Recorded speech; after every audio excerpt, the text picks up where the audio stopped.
Hoje a gente vai mergulhar num material bem interessante, né? Um Morning Playbook, um plano de ação para o day trade no mini índice WIN aqui do Brasil. E o legal é que é tipo super específico para hoje, dia 4 de setembro de 2025. A gente pegou uns trechos desse guia e a ideia é, bem, entender a fundo, sabe? Não só as táticas, mas o porquê delas, né? Quais fatores ele acha cruciais para hoje? Pois é bem isso. É uma tentativa de botar ordem, né, método, num ambiente que, nossa, o day trade é muito rápido, muito volátil. Então, esse plano tenta mostrar como organizar a cabeça, tomar decisão rápida, né, em minutos ou até segundos. E, claro, super importante lembrar a data, 4 de setembro de 2025. Amanhã já pode ser outra história. É uma foto do momento, só vale para hoje mesmo essa análise. Certo, certo. Então vamos lá, vamos desembrulhar isso. Qual o panorama geral que esse plano desenha? Quer dizer, quais são as peças globais e locais mais importantes para hoje?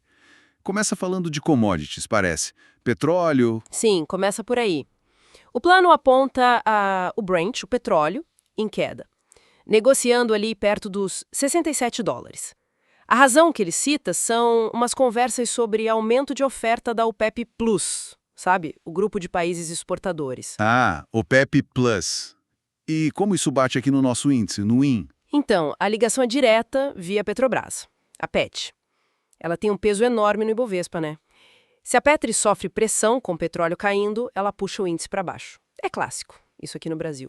Entendi, a conexão via Petrobras faz todo sentido. E o ouro?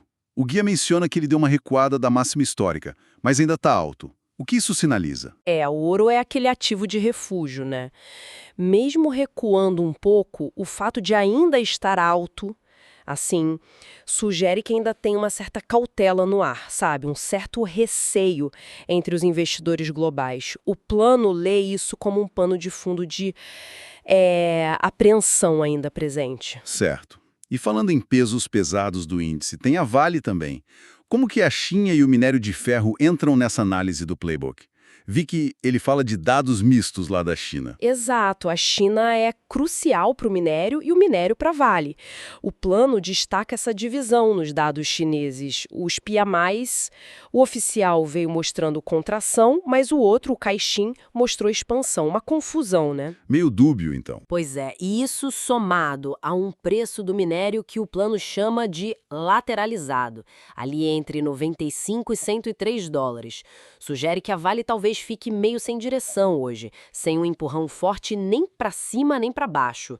E sem a Vale puxando com força, o índice todo perde um motor importante, né? Faz sentido. E agora, pulando para os Estados Unidos. O plano fala num otimismo leve nas bolsas lá fora por causa das techs americanas. Mas tem um porém gigante. A espera pelo payroll amanhã, o relatório de emprego. Como isso afeta hoje? Afeta demais. O payroll O dado, né? todo mundo espera por ele. Essa expectativa pode meio que congelar o mercado. Grandes players evitam apostas fortes antes de um número assim.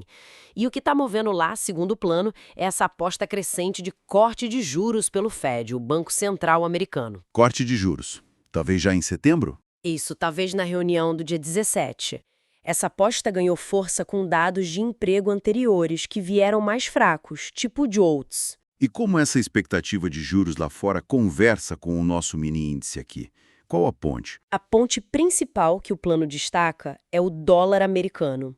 Juro mais baixo nos Estados Unidos tende a enfraquecer o dólar no mundo. O plano até cita o DXY, aquele índice que mede a força do dólar global. Quando o DXY cai, a tendência é o dólar perder força aqui também, contra o real. Ah, o SDBR, o dólar real. Exato. O plano chama ele de fio terra para o IN. Um real mais forte, ou seja, o SDBR caindo, costuma ser bom para nossa bolsa. Ajuda o IN a subir. É uma dinâmica chave para monitorar. Entendi essa cascata. Trazendo a lupa para o Brasil agora. O que mais o plano destaca aqui dentro? Questão fiscal, agenda interna? Sim, ele menciona um certo ruído fiscal. Saiu um dado recente de déficit primário pior em julho, mas, por outro lado, pondera que a aprovação da regra dos precatórios no Congresso deu uma aliviada, reduziu a incerteza fiscal no médio prazo. E a agenda local? tem coisa importante vindo aí. Tem sim. O IPCA, nossa inflação, sai dia 10. E, crucial, a decisão do Copom sobre a Selic, dias 16 e 17. O plano sugere que esses eventos vão meio que ancorar o humor do mercado local nas próximas semanas. São os próximos grandes guias, né? E tem uma nota específica sobre a Petrobras, além do preço do petróleo em si. Tem. E é bem relevante. O plano cita uma sinalização recente da própria Petrobras, indicando que a chance de pagar dividendos extraordinários este ano é baixa. Isso tira da mesa um possível gatilho positivo para a ação e para o índice também, né? Ainda mais num dia que o petróleo já não está ajudando muito. Mais um ponto de cautela para o lado comprador hoje, segundo o guia. Ok, então temos esse cenário complexo montado. Petróleo, China, Fed, payroll na esquina, fiscal local, Petrobras. Ufa! Como que o playbook traduz tudo isso em táticas para o dia? A ação começa cedo, pelo visto. Começa antes mesmo do mercado abrir direito. O plano sugere uma análise pré-abertura ali entre 8h50 e 9h10 da manhã. O foco é mapear a direção desses vetores externos naquele exato momento, como está o Brent e o minério, futuros do S&P 500, DXY e o nosso dólar real. Buscaram na confluência uma direção comum entre eles. Exatamente. Se as commodities estiverem subindo e o dólar global caindo, por exemplo, o cenário seria mais para uma abertura de compra no IN. O contrário, né? Commodities fracas e dólar forte já acende um alerta, talvez para uma abertura vendedora. E depois que abre o futuro às 9, para aquela primeira hora de maior volatilidade, o que ele sugere? Fala do tal ORB. Isso, o Opening Range Breakout. A ideia é operar um rompimento da máxima ou mínima dos primeiros minutos. O plano sugere olhar a faixa dos primeiros 5 ou 15 minutos. Mas, e isso é chave, o guia frisa, não é para operar um rompimento de qualquer jeito. Precisa de confirmação de fluxo. Confirmação de fluxo. O que é isso na prática? Vê o quê? Volume e agressão. Não basta o preço só passar daquele nível. Tem que ver se entrou volume acima da média junto com o rompimento. E se tem ordem grande entrando, sabe? Compra forte no rompimento para cima, venda forte no para baixo. Isso mostra que tem gente grande acreditando no movimento. Sem isso, o risco de ser só um alarme falso, um falso rompimento, é bem maior. Entendi. É um filtro importante, então. E tem alguma dica específica para hoje sobre ir contra a tendência que se formar no início? Tem sim, e é interessante. O plano aconselha evitar operar contra a tendência inicial hoje, justamente por causa do payroll amanhã. A lógica é que, depois do primeiro movimento, o mercado pode ficar mais morno, esperando o dado. Menor volatilidade, menor chance de reversão forte. Tentar pegar uma virada hoje pode ser mais arriscado que o normal. O dia vai andando. Aí tem 10 horas, abertura do mercado à vista, e 10h30, abertura de Wall Street. Como o plano ajusta a estratégia aí? São momentos de reavaliar tudo. Às 10, quando as ações principais começam a negociar Petro, Vale, bancos, é hora de ver se elas confirmam a direção do futuro. O plano até reforça de novo a chance da Petrobras ir pior, por causa do petróleo, dos dividendos, lembra? Lembro, sim. E às 10h30 o olho é todo nos Estados Unidos, no S&P 500. Se ele abrir e continuar na direção que o pré-mercado indicava, por exemplo, se estava subindo e continua subindo, aí a tática sugerida é procurar entradas a favor dessa tendência, mas esperando pequenos recuos, os pullbacks. E onde procurar esses pullbacks? O plano cita algum nível técnico específico? Cita sim. Fala de dois bem conhecidos no day trade, a VWAP e a POC. A VWAP é o preço médio ponderado por volume. Funciona meio como um ímã para o preço durante o dia. Muitos robôs institucionais usam. E a POC, o ponto de controle, é onde teve mais negócio no dia. Mostram onde o mercado achou justo o preço. Ah, então usar esses níveis como suporte ou resistência para entrar no pullback. Isso, como potenciais pontos para entrar na operação, aproveitando a tendência principal, mas não comprando no topo, vendendo no fundo, entende? Entendi. E se o mercado americano não confirmar? Tipo, o S&P abre em alta, mas logo vira para baixo. O que fazer? Aí é cautela total. Se o S&P divergir do esperado ou se o dólar começar a ganhar força de repente, a sugestão do plano é: diminui o risco, ou reduz o tamanho da posição, ou até pensa em sair da operação. É um sinal claro de que o cenário mudou e o plano inicial talvez não sirva mais. Mas o mais importante são as dicas sobre o tamanho da posição, o lote. Sim, eu vi isso. A sugestão de cortar o lote pela metade perto de notícia importante. Tipo hoje, 10h30 com dados dos Estados Unidos, ou amanhã com o payroll. Nossa, parece bem prudente isso. É limitar o estrago se o mercado der uma chacoalhada forte e inesperada, né? Exatamente. É pensar no risco antes que ele aconteça. Outra coisa legal que ele menciona é o stop de continuidade. Isso é para quando o mercado engata uma tendência clara. Em vez de ter um alvo fixo e sair logo, você vai ajustando o stop loss para acompanhar o preço. Como assim acompanhando o preço? Você pode ir subindo o stop loss para baixo das mínimas das últimas velas, se for tendência de alta, ou para cima das máximas, na baixa, ou usar um indicador tipo o ATR, que mede a volatilidade para definir essa distância. Qual a vantagem? Parece que você arrisca devolver um pouco do lucro se o preço voltar. O objetivo é duplo. Primeiro, você garante uma parte do lucro, porque o stop está subindo. Segundo, você se permite pegar um movimento maior se a tendência continuar forte. É para não cortar o lucro cedo demais nos dias bons, mas, claro, sempre protegendo o capital. É um equilíbrio, né? E para ajudar a navegar o dia, o plano também desenha uns cenários possíveis, certo? Tipo, se acontecer A, faça X. Se acontecer B, faça Y. Correto. Não é previsão, é preparação.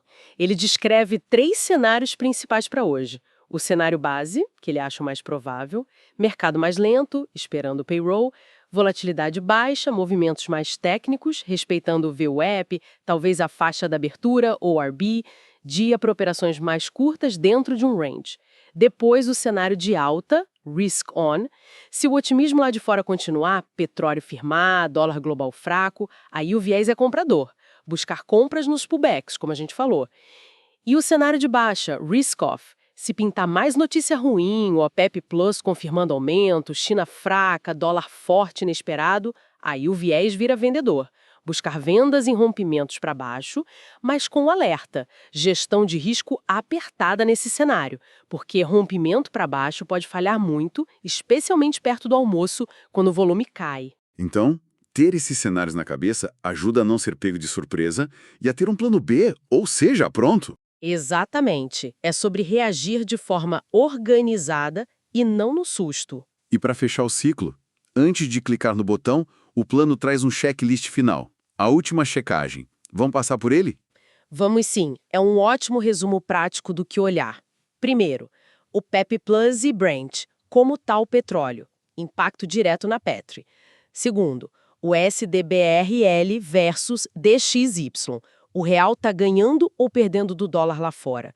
Lembrando, real forte ajuda o win. Terceiro, futuros americanos, S&P e Nasdaq, estão alinhados para onde apontam. Confirmação externa.